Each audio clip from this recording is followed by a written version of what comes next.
What is going on? Merry Christmas, everybody. Bobby Fire, Sheets Tabor. We're going to be talking through this NFL two-game slate. Feels like we had all four of these teams just playing last week. It's very clever they did that. Yeah. So we've got all the same players that we talked about on Saturday, just in a different matchup here. So I have a pretty strong take that I would just be way overweight the Baltimore game, both sides, Baltimore and Houston, and I'll probably be underweight most of Kansas City and Kansas City and Pittsburgh. See, I keep getting them mixed up because they just played the other team, so I'm a little lost on that one. But that's where I'm looking at. What do you have overall takes wise for this? Under normal circumstances, I would say, that's probably the very popular stance. That's pretty much what I'm hearing is to do that. But again, it's Christmas, and I think it's going to be extra soft today. So I think that you'll get probably more Mahomes, than maybe you would otherwise. It's like one of those things that people I would say shark plays, but a lot of the people that have been following NFL and DFS for the whole season are kind of down on Mahomes a little bit. You know what I mean? But I think people that are just showing up to play today, they'll just say, "Oh wow, let's go, let's play Mahomes." So I'm getting that as well. I'm getting my quarterback exposure, for example. You have 73% from that game. I'm getting 59% Lamar, and then 14% Stroud. And this is actually a new build for me, because earlier today, or actually earlier in the week, or whatever, yesterday we ran these, it was the opposite. I was getting much more Stroud than Lamar, but I'm just now getting just that much more Lamar. I've been really heavy on him. And from the other game, I'm getting 23% Mahomes, and from what I'm hearing is kind of a square take. I'm very light on Russell Wilson. I've heard from a lot of people know what they're doing, saying that that's a mistake and that you should be playing Russell Wilson. Pickens is back and all this stuff. And I get it. I guess you just can't play everybody, I suppose. I don't know. Kansas City's defense is no freaking joke. I don't know. Yeah. So I'm very light on Russell Wilson today. Yeah, fairly weakish at the corners, but overall a good defense and a good pass rush. That could that's depleted a little bit today because Chris Jones is out. That's true. But the issue is that I have with it is these totals, I don't know why they're where they are, to be honest with you. I think if this was a regular Sunday to Sunday, and this is the third time these teams are playing in 11 days, which is probably doesn't speak great to the offense.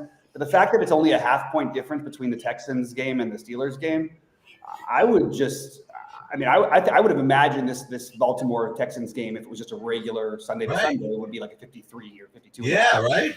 And I'm going to sort of treat it that way. Now I'm just double checking a couple things because I want to see the Steelers have it's a weird situation because if the Steelers win, they're really in the driver's seat. But if they lose, then Baltimore's in the driver's seat to win that division, and it's a big deal. So they have a lot to play for. Now, if the Steelers win the first game, the Steelers still have to play the Bengals next week anyway, who are going to be possibly fighting for something.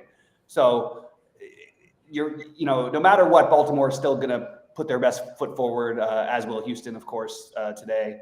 So that's just the side I like better. Look, you go in the dome rather than outdoors in Pittsburgh. There's a lot of things I like better about it. And for what it's worth, if you're telling me these games are really that close, if there's a way to bet just on which game is higher scoring, I would bet on the Ravens and Texans, considering it's only a half-point difference. I just don't understand why. And it's 39 degrees in Pittsburgh, and I just am very much on the side of I want to play the Baltimore, be overweight the Baltimore Houston side. Now, what's interesting, so from in the running back position, you have two spots with essentially bell cow full workload, and two spots with basically a pretty even split, right? Mm-hmm. So you have Mixon, who's going to get all the work for Houston, whatever that means, okay? Right. And Derrick Henry, who's going to get all the work, whatever that means, with Baltimore. And then and then KC is, you could argue this, but the fact is it's a split. I don't know what degree it's a split, but it's some form of split. Pacheco, since he come back, people are waiting for him to kind of take over. It just hasn't happened.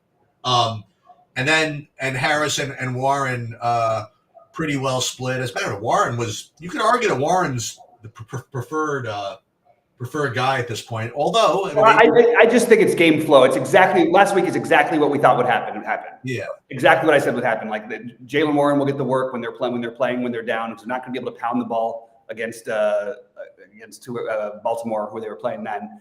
I feel like it might be a similar situation this week with the Chiefs. So I prefer Warren over Harris for what it's worth. So with these two like kind of bell cows. So Mixon has this I don't want to say this tag on him. People are saying he's kind of like, I don't say washed, but he's like towards the end of the season, he's getting a little bit whatever. Worn down. Fact is, he's still the lead guy in a big game, and you know he's just better than all the other guys except for Henry. You know what I mean? As far as just like a projection goes and whatever it is, unless somehow they get game scripted out, you know. But even so, he's gonna he can catch balls out of the backfield, you know.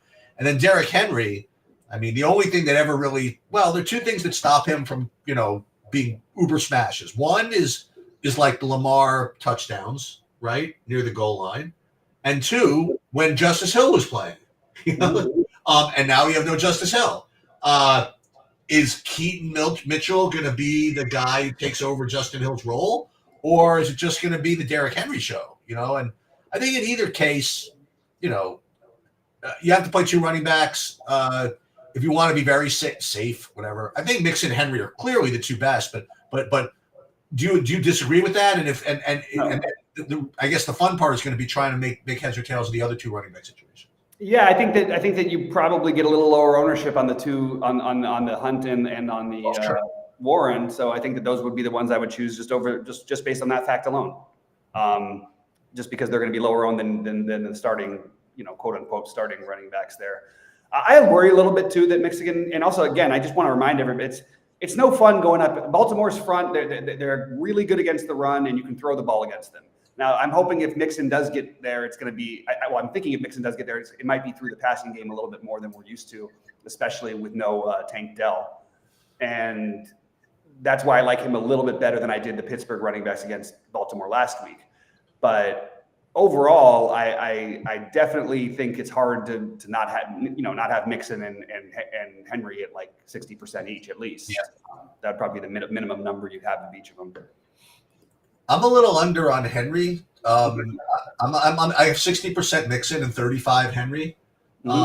Splitting hairs, I guess.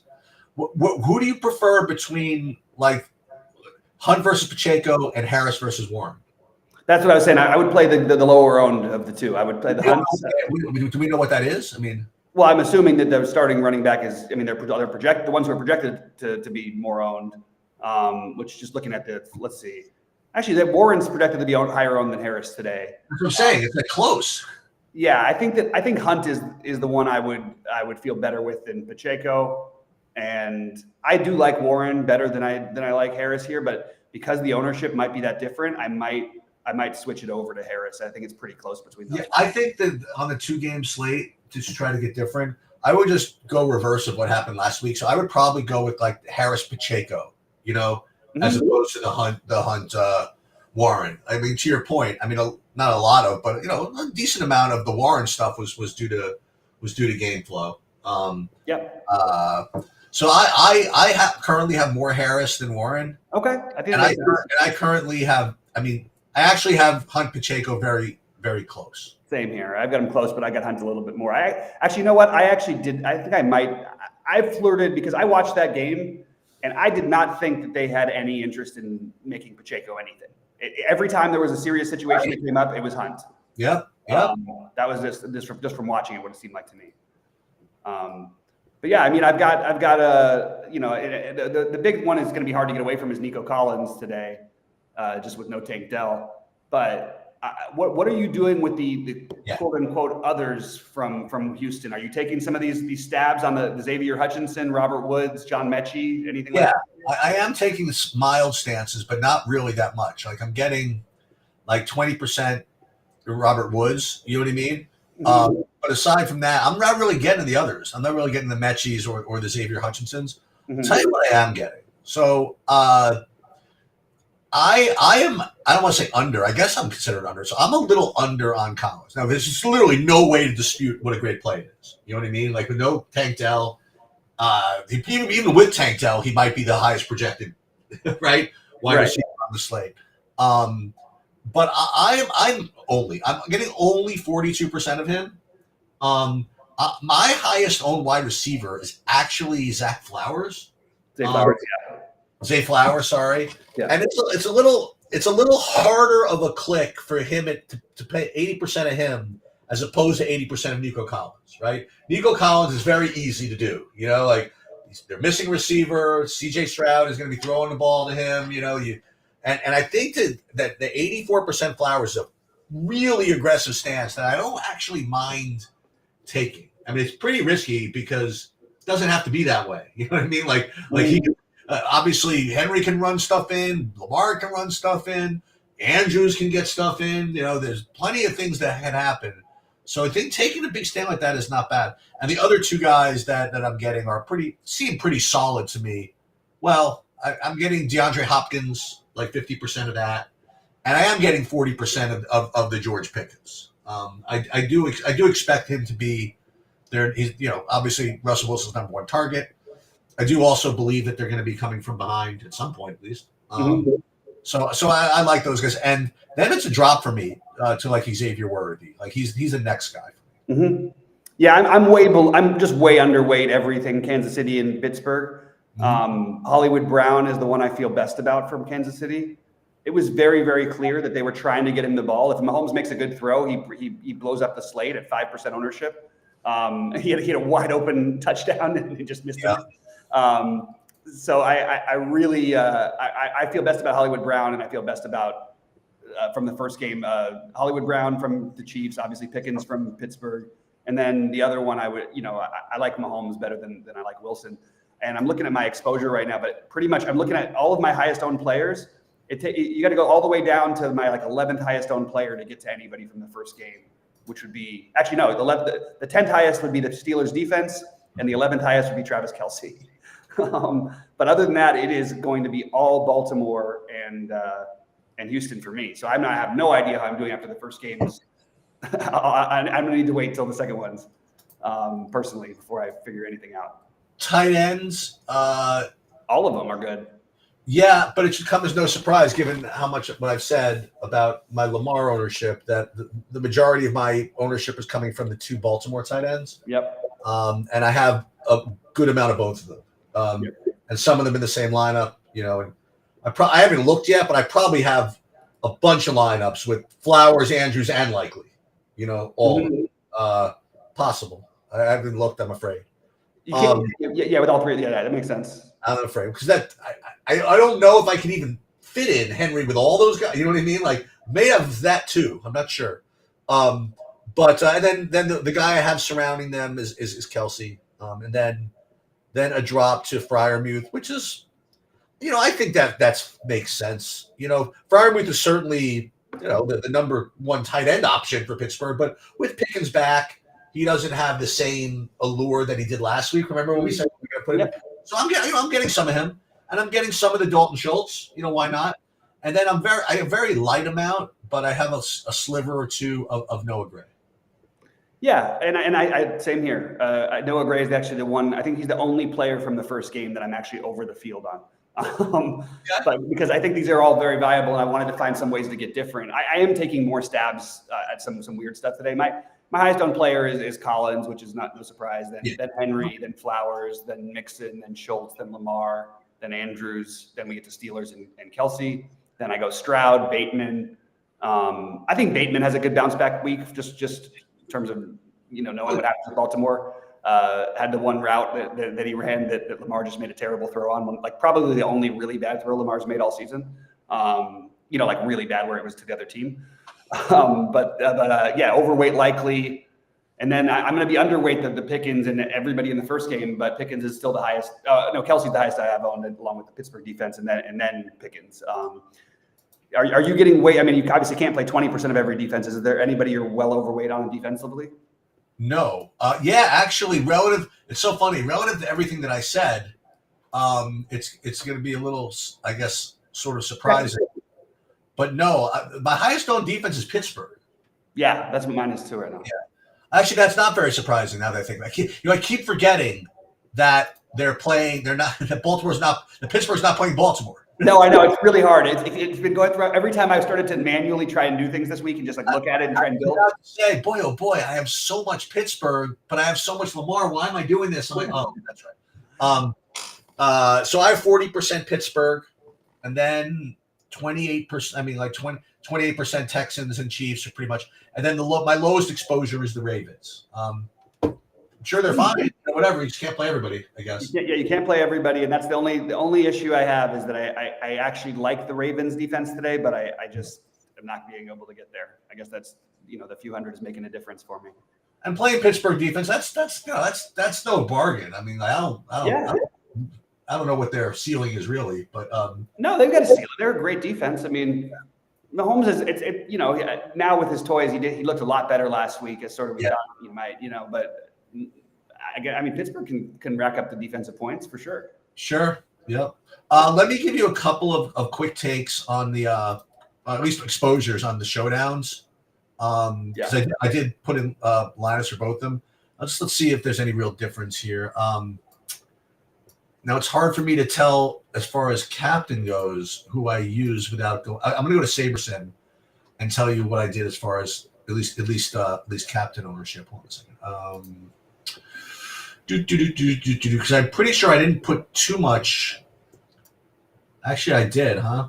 No, my highest owned captain is actually Pickens from that game. Just to try to get different. And then I do have like 13% Mahomes, but then I went like 12% Worthy, 10% Freiermuth. So I do have a decent amount of the receivers. Some hoodoos I have like 6% Hollywood Brown captain just for funsies. But Pickens would be my I would say off the board, whatever. But to having the highest owned captain, I think is probably off the board. And as far as the Baltimore-Houston game, I as different as I like to get, I find it hard to believe while I pull this up that I'm gonna have any lineups without Lamar in them. It's just he just always projects just too high. I mean, you know what I mean? Let me see how much I have him in the captain though, just for fun. I even have him a decent amount in the captain. I don't have him number one in the captain. I have him like a little bit below Collins. I have Nico Collins, slightly best captain. Under that is Lamar. So I'm not particularly off the board with anything kind of captain-wise. And to be honest, not particularly off the board with anything in the showdown in general. So I'm not going to be around for like the last, updates and stuff. So I didn't want to just go cuckoo with these guys that might not even be active. Right. That might not play at all. So I went a little bit, whatever. I didn't play like too much Keaton Mitchell or how much Patrick Ricard am I going to have? Right. Or how much of the Rasheen Ali, who's actually not a bad play in showdown for that Baltimore side. Maybe he does get the Rasheen Ali. Maybe he gets the whatchamacallit work, the Justice Hill work. I don't even know. But aside from, if I were, I'm kind of protecting myself. If I were around and had time to really like grind, I'd probably put in 100 lineups that have no chance. So right now I have like lineups that actually have a chance to be competitive. We'll see. We'll see how that approach works. Yeah, I for what it's worth, I think it's Keaton Mitchell, and I don't think it's close if he's available. Keaton Mitchell is a guy they really liked, and it was a big part of what they were planning to do until they got Derrick Henry. He just has been hurt this season, and I think Keaton Mitchell, and he's got the same burst that Justice Hill has, but more. He's much more athletic than Justice Hill too. He's just like a better version. So I like the Keaton Mitchell idea. I'm going to force some of that in right now as we speak. It'd be really scary though, is if what's Baltimore? Does Baltimore need this game? I mean, they need the game, right? Yeah. What'd be really scary is if it became truly the Derrick Henry show, like with him like getting balls out of the backfield on third down and like all of it. Then the slate is over. You know what I mean? Like I don't know. Right. Yeah. Nice start for Wemby. It looks like. I just looked at the numbers. It looks, Dude, he's chucking too. He's already missed 3 threes that I've seen. Yeah, he's 0 for 4 from 3 right now, and he's been like shooting really well too. So he's under orders by the NBA to try to do something. Take over Christmas. Yeah. I hope so. Who has more upside, Worthy or Brown from the Chiefs? It's the same. There's no correct answer there. You could say because Brown's just coming back, he might not be on the field as much, but they certainly look like they wanted to get him. I don't know. You know what? He was only on the field like 25% of the snaps, whatever. And every play basically went to him. And he had 8 targets. I know. Yeah. He looked good out there. Yeah, he did. And people forget this guy's got like some. I mean, between he and Worthy, they're like the same player, except they both have this electric, absolutely crazy speed. And then you've got Hopkins as the possession guy. So I would say that yeah, he might not be on the field as much, but I like the Brown play personally. And he's a little cheaper.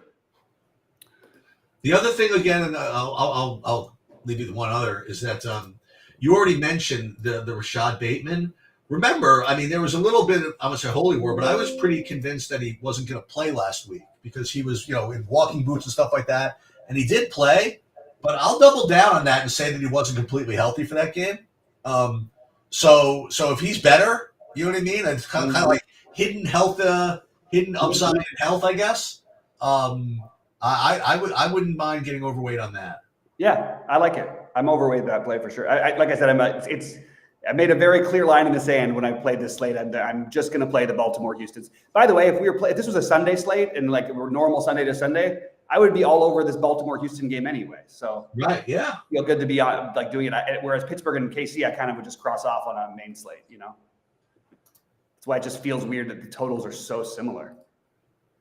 All right. So are you going to be? I forget dates. Are you going to be around Sunday or no? So I'm going to try, but I'm likely going to be at sea. No, that's fine. No, I'm on it. I'll just. No, I appreciate it. If I can do it, I will. I'll tell you what. If I won something today, it'd be a nice way to just enter a bunch of things and then fill it in from out there if I could. But and I also don't know what the boat's plans are when we're going to be getting in. But the 29th, it's probably going to be around the 30th or 31st that we get into Cabo. All right. What else is in here? Yeah, Wemby 0 for 4. Yikes. He's like 0 for 4. He's gonna have like 30 fantasy points in the half anyway. Yeah. Oh yeah, more than that, I think. We'll see. All right, Cheese. Anything else before we get out of here? No, I think what just happened? No, I think we're good. All right, man. I hope you enjoyed the day. Good luck, everybody. And reminder, I'll be out for a little bit, but I'll update you guys every day on what's going on and whenever I can make it.